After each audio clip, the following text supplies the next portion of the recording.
Buz bağlamışıq. Buz bağlamışıq. Mənim ayaqlarımı çək, zabına qapılarını giymişim. Dəyişməliyəm.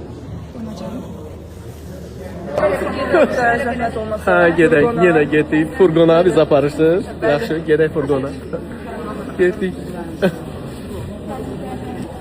Kimə mən deyə bilərəm? Mənə bir dənə çay, amma açıq çay olsun. Qara yox, biraz içinə qara çay. Ya da ağsı da verə bilərlər bəlkə. Hə, çox sağ olacaq. Hə, səsim az. Bir dənə qısışımdır.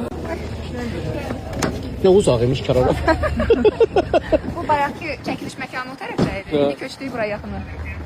Yəni burada oturmuruq da. Gedirik çəkilişə qayıdırıq bura. Gedirik çəkilişə qayıdırıq. Yavaş-yavaş. Bax, bu xanımlar o qədər əziyyət çəkirlər, zəhmət çəkirlər. Halal olsun sizə. Həqiqətən bizə də çox xoşdur. Sizin kimi peşəkar bir komanda ilə çalışmaq. Çox sağ olun. Oradan bura gələndə elə bilirsən cənnətə gəlmisən. 60 nəfər buz bağlamış insan 0054-də sizi salamlayır. Bəli.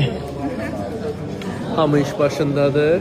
Bura çəkiliş meydançamızdır. Gördüyünüz kimi saat 1-dir. Hələ iş gedir. Bizim dəyərlimiz. Ay sağ ol.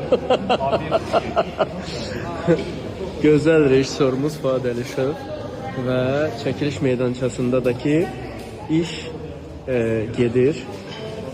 Baxın, çox soyuqdur, onu deyim, çox dəhşət soyuqdur, amma Gəl belə eləyim, hava çıxır da.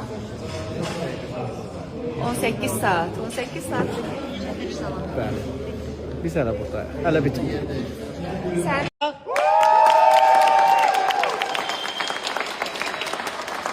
Nəhayət çəkilişimiz bitdi.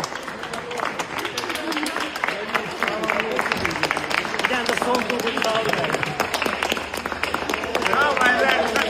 saat neçədir? Çox sağ olun. Telefon göstərin görək neçədir. Niyə deyək ki, saat? Deyək ha, 02:05. 02:05.